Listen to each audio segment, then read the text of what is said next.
Ya. Sekarang kita akan melakukan pemeriksaan untuk tingkat kesadaran. Pemeriksaan tingkat kesadaran menggunakan Glasgow Coma Scale atau GPS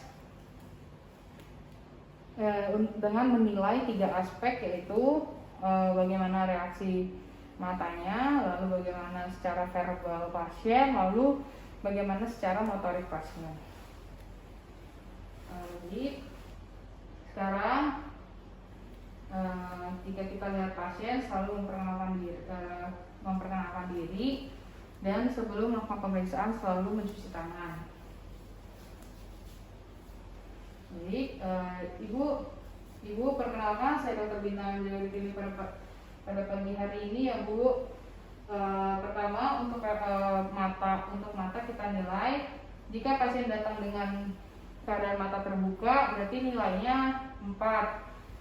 Jika pasien matanya tertutup lalu kita panggil ibu, matanya terbuka, kita nilai 3. Lalu jika matanya tertutup kita panggil pun tidak terbuka matanya, lalu kita berikan rasa sakit. Matanya terbuka maka kita beri nilainya 2. Jika matanya tertutup sudah kita panggil ibu dan kita beri rasa sakit juga tidak membuka matanya, maka kita nilai 1 atau tidak responsif. Lalu yang kedua secara verbal. Secara verbal kita berusaha mengajak ibunya berbicara. Ibu namanya siapa? Ibu Melati. Nah, pasien menjawab maka kita beri nilai 5. Lalu jika kita tanya, ibu namanya siapa? Saya di mana ini? Nah, jika pasien menjawab tidak sesuai dengan apa yang ditanyakan, maka kita beri nilainya 4. Jika kita panggil lagi, ibu namanya siapa Bu? Apa? Di mana? Ibu. Nah, jika pasien menjawab dengan satu kata dan tidak sesuai dengan apa yang ditanyakan, maka kita beri nilainya 3. Lalu ibu bisa dengar saya, ibu bisa bicara, ibu bisa bicara. Jika pasien hanya menggumam, maka kita beri nilai 2. Lalu jika sudah kita panggil tapi tidak merespon sama sekali secara verbal, maka kita beri nilainya 1. Lalu secara motorik kita dapat menilai dengan berbicara pada pasien. Ibu bisa menggerakkan tangannya. Jika pasien bisa mengikuti apa yang kita lakukan, maka kita beri nilainya 6. Lalu jika pasien setelah tidak dapat mengikuti perintah kita tapi bisa melokalisir sakitnya, maka kita beri nilai 5. Lalu jika pasien menghindari rasa sakit, misalnya kita ada sakit pada bagian pasien lalu berusaha menghindari, maka kita beri nilai 4. Lalu jika kita tekan rasa sakitnya lalu pasien melakukan gerakan fleksi, maka kita dapat nilai 3. Lalu jika pasien malah melakukan ekstensi, maka kita beri nilai 2. Lalu jika tidak dapat reaksi apapun, maka kita dapat nilai 1. Demikian pemeriksaan tingkat kesadaran secara kuantitatif. Selanjutnya, setelah kita melakukan pemeriksaan secara kuantitatif menggunakan GCS, kita dapat menilai pasien juga tingkat kesadaran pasien dengan secara kualitatif. Secara kualitatif, jika pasien datang dengan berjalan dengan lancar biasa, lalu mengobrol biasa, maka kita sebut kompos mentis. Lalu setelah itu, jika pasien datang dengan setengah mengantuk, maka dapat kita sebut somnolen. Lalu yang ketiga, jika pasien datang lalu dengan ngantuk yang sangat berat, tetapi masih dapat kita bangunkan dengan verbal, ibu tahu gak ibu di mana? Nah, jika pasien menjawab dari mengantuk terbangun, kemudian terbangun dan dapat menjawab, maka pasien dinamakan stopor. Lalu jika pasien ditanyakan tapi tidak dapat menjawab sama sekali, namun secara fungsional masih dapat bernafas dengan baik, maka pasien dinamakan semi koma. Lalu jika pasien tidak sadar sama sekali, kemudian perlu dibantu dengan alat bernafas, maka kita sebut pasien dengan koma. Demikian untuk penilaian tingkat kesadaran secara kuantitatif maupun secara kualitatif.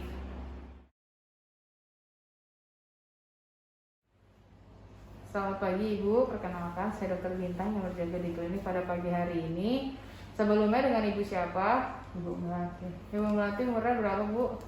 49 tahun. 49 tahun. Ibu pekerjaannya apa? Ibu rumah tangga. Ibu rumah tangga. Tinggalnya di mana Bu? Di Jalan Tugu. Jalan Tugu. Baik Ibu, terkait dengan pemeriksaan yang tanya jawab yang sebelumnya kita lakukan, selanjutnya kita akan melakukan pemeriksaan. Pemeriksaan ini kita lakukan untuk memeriksa keadaan dari saraf yang ada di kepala.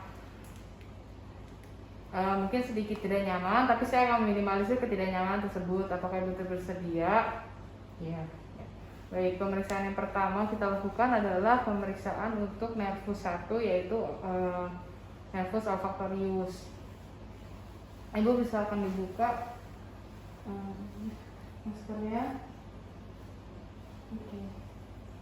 Baik, di sini ada dua, ada tembakau dan ada kopi. Ibu silakan mencium baunya, apakah tercium baunya atau tidak sama Ibu, dengan menutup mata Ibu, lalu hidungnya yang salah satunya ditutup Bu, karena kita mau ngeceknya satu-satu. Baik, itu yang kanan, silakan ditutup matanya. Matanya tutup Bu. Silahkan, apakah tercium Bu? Tercium. Silahkan di mata yang salah satunya lagi, di hidungnya yang satunya lagi, apakah tercium Bu? Tercium. Jadi selanjutnya kita akan melakukan pemeriksaan kedua, yaitu pemeriksaan nervus opticus.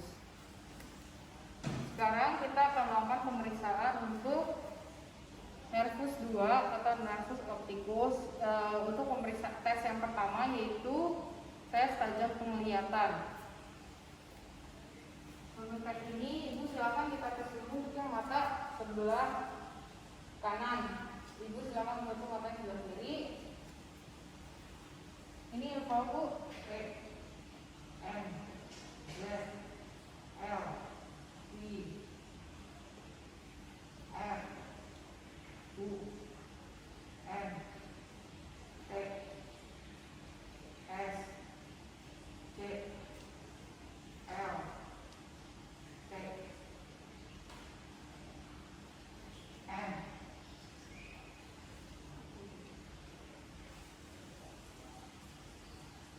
Baik,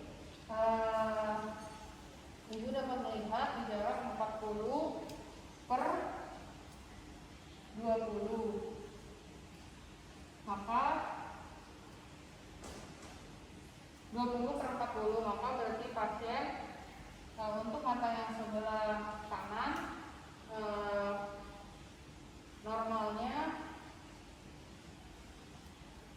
jika pada mata normal bisa melihat di jarak 40, tapi 40 kaki, sedangkan pada pasien dapat melihat di jarak 20 kaki. Selanjutnya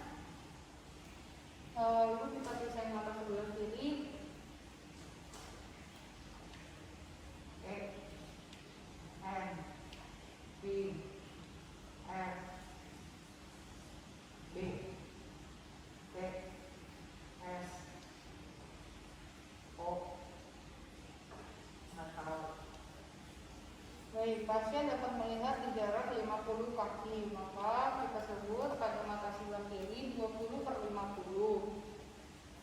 Pada jarak demikian, maka jika pada mata normal dapat melihat di jarak 50 kaki, sedangkan pada pasien di jarak 20 kaki. Kemudian jika pasien tidak dapat melihat di huruf paling besar, maka kita melakukan tes hitung jari.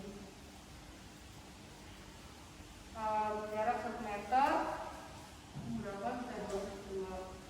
Lalu kita mundur lagi, lalu kita mundur lagi sampai ke jarak 5 meter. Jika pada hitung jari pasien juga masih tidak dapat mengidentifikasi, maka kita lanjutkan dengan pemeriksaan lambaian tangan. Ibu bisa melihat lambaian tangan saya? Ke mana, ke arah mana? Kiri kanan atau ke bawah? Kiri kanan. Lalu jika pasien masih tidak bisa, kita dapat mundur seperti pada pemeriksaan hitung jari. Lalu jika pada pemeriksaan lambaian tangan juga pasien tidak dapat melihat, tidak dapat mengidentifikasi, maka kita dapat melakukan pemeriksaan persepsi cahaya dengan mengarahkan di tempat yang cukup gelap, dengan mengarahkan cahaya ke mata pasien dan kita cek apakah pasien dapat mengidentifikasi adakah cahaya atau tidak. Jika masih tidak, maka kita sebut no light perception. Untuk pemeriksaan nervus opticus yang kedua yaitu pemeriksaan lapang pandang. Untuk pemeriksaan lapang pandang, Ibu silakan tutup matanya. Yang kita periksa dulu yang sebelah kiri. Ibu silakan menutup matanya yang sebelah kanan.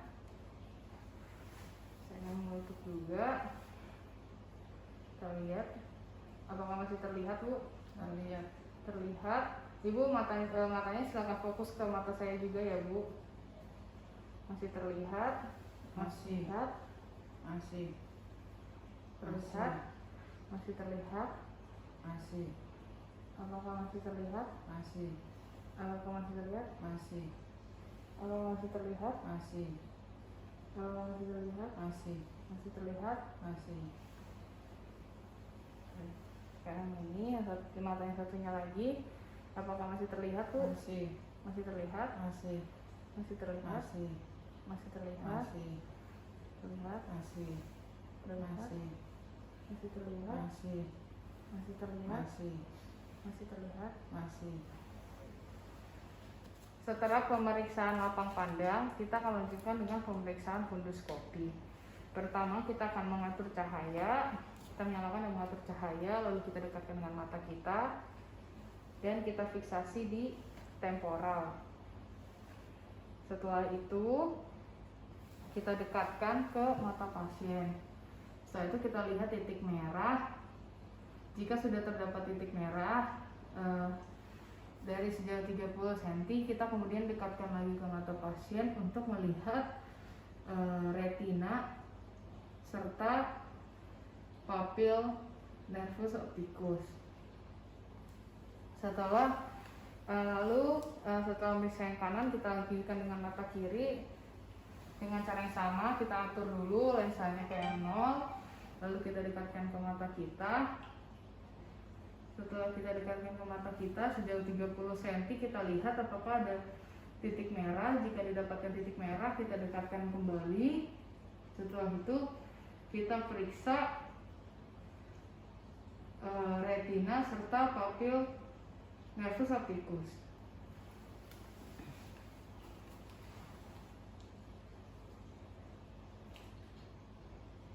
Setelah itu kita melakukan pemeriksaan nervus 3, 4, dan 6. Pertama kita periksa dulu, kita inspeksi dulu bagian dari bagian eksternal mata pasien. Kita lihat apakah ada exophthalmos atau tidak. Lalu kita perhatikan juga apakah ada ptosis pada papil pasien atau tidak. Setelah itu kita melihat bagaimana refleks pupil pada pasien dengan mengarahkan cahaya. Untuk refleks indirect kita bisa lihat, dibuka matanya, lihat ke cahaya. Dari pandang ke depan kita lihat apakah pupilnya membesar atau justru mengecil. Setelah itu kita lihat ke refleks indirect, kita lihat apakah pada pupil simetris atau tidak. Kita lihat.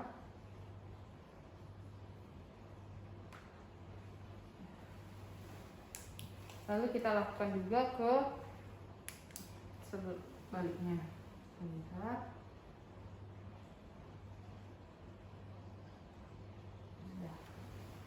Setelah dari refleks pupil, kita lanjutkan lagi untuk pemeriksaan gerak bola mata. Ibu bisa ikuti pen light ini ya, Bu.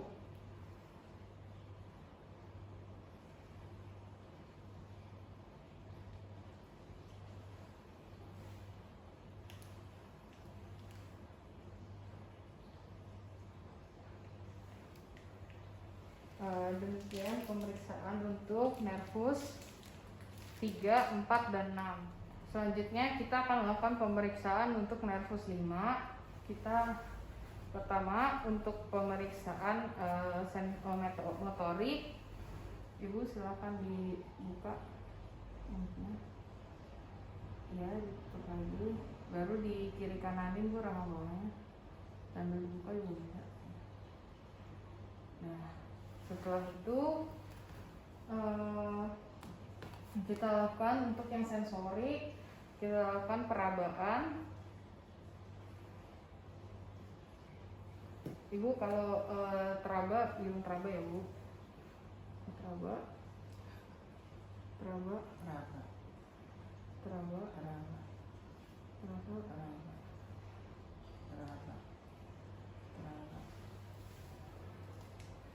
Setelah sensori, kita akan melakukan pemeriksaan refleks mata.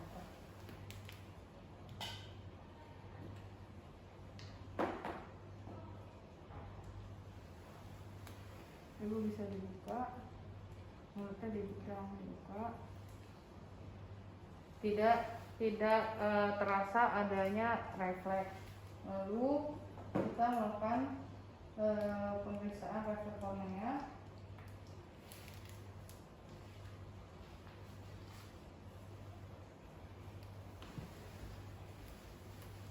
Dibuka matanya. Sebelumnya kita pilih dan kita basahi, lalu kita bereskan ke kornea yang kanan, lalu yang sebelah kiri terdapat refleks berkedip. Demikian pemeriksaan untuk nervus 5.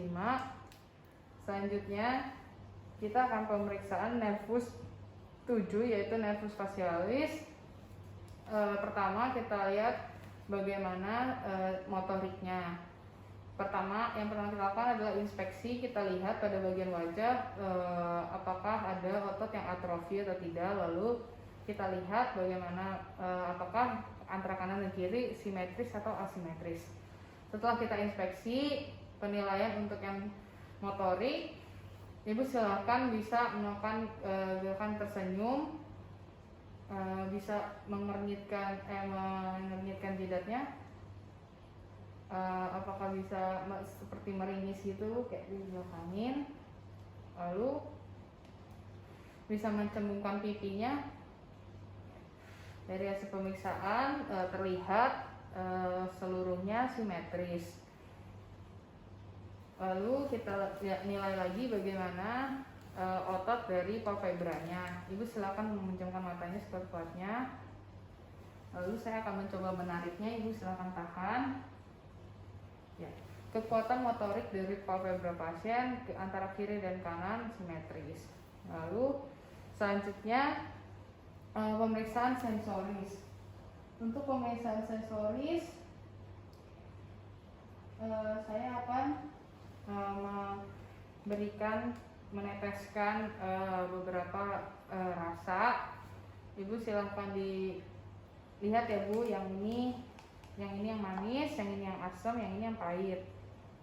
Lalu jika terasa manis, ibu bisa tunjuk yang mana yang manis. Kalau pahit bisa ibu tunjuk yang pahit, ataupun yang asam seperti itu juga. Saya akan meneteskan, ibu bisa menjulurkan lidahnya. Dan kalau bisa jangan ditarik lagi ya bu, setelah saya teteskan ibu bisa langsung ngerasain. Saya tetesin, ini terasa pahit. Ini Manis. manis. Ini apakah terasa? Asam. Asam baik.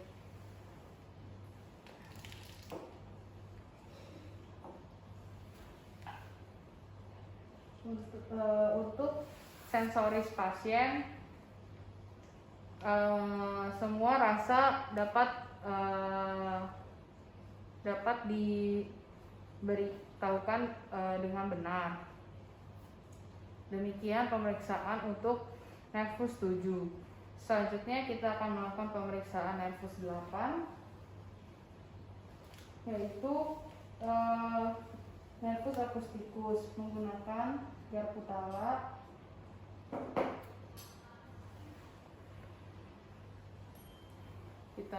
Pertama kita bunyikan, lalu kita tempelkan. Ibu kalau bilang sudah tidak terdengar, bilang ya bu.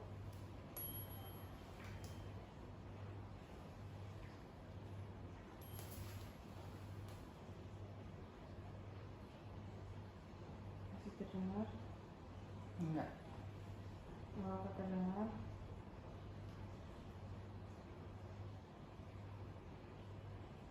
Enggak ya. udah enggak? Udah enggak.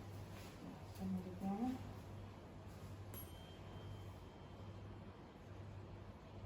apakah terdengar bu? Udah enggak. Terdengar?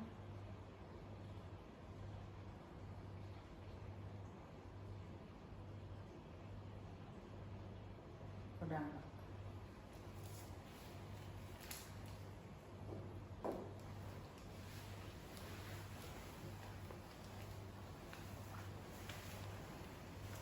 Dari pemeriksaan tes Rina didapatkan air konduktif pasien lebih besar daripada bone konduktif pasien.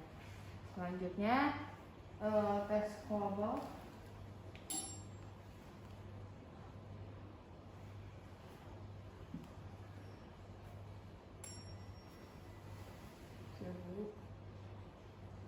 Apakah di kiri atau kanan ada yang lebih terdengar lebih keras bu? Enggak ada. Nggak ada ya.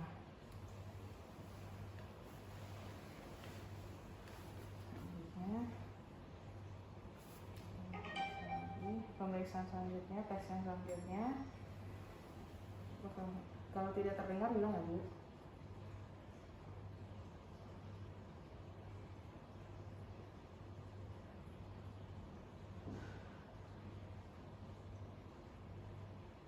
Enggak.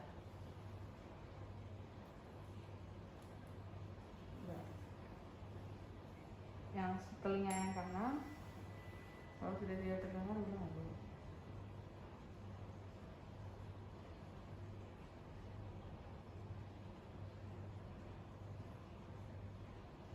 Enggak.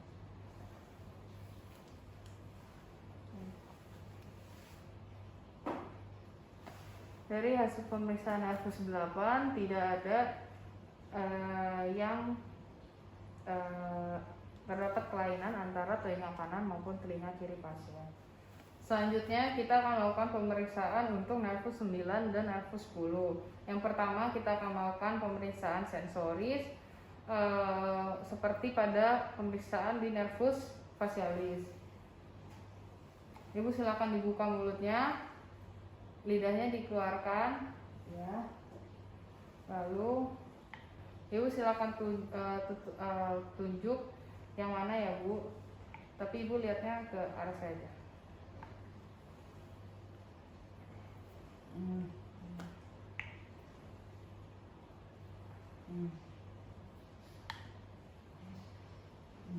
Ya. Baik, selanjutnya kita akan melakukan pemeriksaan. Kita lihat ukurannya Terus silakan dibuka mulutnya, dikeluarkan lidahnya. Silakan bilang ah. Nah, setelah itu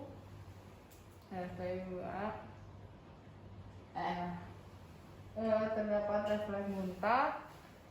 Ya, tes selanjutnya ibu silakan minum airnya. Apakah terasa seperti mau muntah atau tidak, Bu? Tidak. Tidak. Baik, demikian pemeriksaan untuk nervus 9 dan nervus 10. Selanjutnya yaitu pemeriksaan nervus 11, yaitu nervus aksesori. Pertama, ibu silakan menengok ke sebelah kiri, menengok yang digerakin ini ya. Saya akan menahan, ibu coba melawan tahanannya.